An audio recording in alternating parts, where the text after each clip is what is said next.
Carlos Sierra, bienvenido a nuestro programa. Muchas gracias, Lina, y gracias a ustedes por estar aquí en Mercadeo con vos. ¿Cómo se maneja el cliente difícil? El cliente difícil, para saber cómo manejarlo, hay que saber cómo se origina y cuáles son las motivaciones que tiene por las cuales se convierte en un cliente difícil. Yo he identificado básicamente 5 motivaciones para que haya un cliente difícil. La primera está relacionada con el exceso de miedo que hay tanto de parte del cliente como de parte del vendedor. El segundo motivo es la desconfianza que existe tanto en el vendedor como en el cliente también. Podríamos decir que en los dos se produce cierto tipo de desconfianza que vamos a identificar. Muy necesaria enseguida, para que fluya como toda esa asesoría que se está brindando. El tercero es una capacidad de compra muy grande del lado del cliente y una capacidad de argumentación técnica muy grande de parte del vendedor. El cuarto. Sí. El cuarto es el que tiene que ver con la ausencia de una respuesta asertiva. Y el quinto es una expectativa demasiado grande de parte del cliente que le hemos provocado. Esos son los 5 motivos que hace que haya un cliente difícil. Y cómo tratar al cliente difícil depende de cuál es la circunstancia de esas que mencionamos que haya en cada cliente en particular. Bueno, entonces, con lo que tú nos acabas de contar, antes de uno entrar a decir cómo manejo al cliente difícil, sería entender que esas motivaciones son las que generan la situación difícil, porque a veces también puede ser la situación, no estar solo en la persona, o que nos llegue un cliente difícil. Entonces, si uno ya tiene claros sus motivos, Carlos, ahí sí podríamos hablarle a nuestros amigos del programa cómo manejaríamos. Perfecto. Entonces. Veamos, ¿cuál es el miedo? Normalmente, en la mayoría de los productos, el cliente no sabe qué es lo que va a comprar y se enfrenta a un vendedor que sabe mucho del asunto y hay una predisposición generada de que el vendedor me va a vender a mí lo que a él le sirve como vendedor, pero no lo que a mí me sirve como cliente. Entonces hay un miedo latente de que ese vendedor me va a vender lo que no es y yo me tengo que cuidar. Y normalmente una de las formas en que las personas reaccionan al miedo es volviéndose agresivas, es como para que el atacante sienta que yo no soy tan fácil. Se pone a la defensiva y ahí puede generar comportamientos entonces agresivos con lo que estás diciendo. Es una defensa agresiva, si podemos decirlo así. La otra, entonces ya sabemos qué hacer frente al miedo.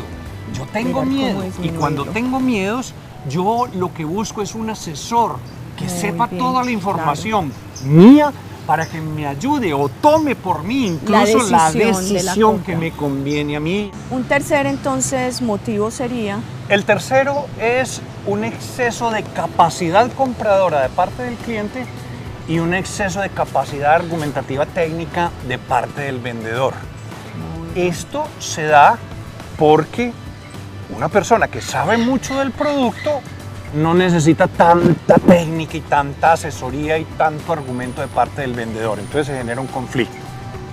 La cuarta es relacionada con la respuesta, la capacidad de respuesta que tiene la gente en la empresa y la empresa misma para darle solución a los problemas que se le presentan al cliente. Si no se le da solución, si no se le da respuesta efectiva, si no se le da respuesta asertiva, pues entonces los clientes van a tener ahí un motivo para convertirse en clientes difíciles. Carlos, y eso se da mucho en las empresas, que a veces se quedan como buscando ante una equivocación el culpable, o también tiene que ver con la falta de empoderamiento que se les otorga, y eso hace que los procesos se vuelvan muy lentos y a la final el más perjudicado es el cliente. Correcto, sobre todo empresas que no entienden que el error es una fuente de aprendizaje. Empresas que gastan dinerales en capacitación para que las personas aprendan mucho, pero no son capaces de admitir el error, que al final también es algo que cuesta, pero se aprende de él, o sea, que es una fuente de aprendizaje.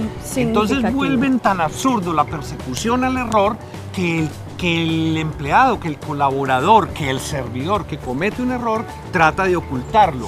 Y si es un servidor que tiene contacto con el cliente, entonces lo que trata es de obtener una salida rápida y es echarle la culpa de todo al cliente, motivo de cliente difícil y el cliente, entre comillas, conflictivo. Pero un cliente es como un animalito manso. Sí puede ser muy manso, pero si lo acorralas y no le dejas salida, se te vuelve una fiera. Entonces, muchas veces un cliente difícil es originado por nosotros. Y la quinta es la expectativa, a veces excesiva, que nosotros generamos a través de la publicidad, a través de los llamados de mercadeo, que el cliente va soñándose una hamburguesa con todas esas cosas que salen en la foto, tan espectaculares, tan sabrosas, y le salen con una plasta pues ahí. Eso también es motivo de conflicto en los clientes, lo que llamamos clientes conflictivos. Al final, lo que es conflicto en el cliente es no haber sabido manejar las expectativas del cliente. Lo que se llama también la promesa. Generamos una promesa excesiva, muy seductora, digámoslo en términos de mercadeo.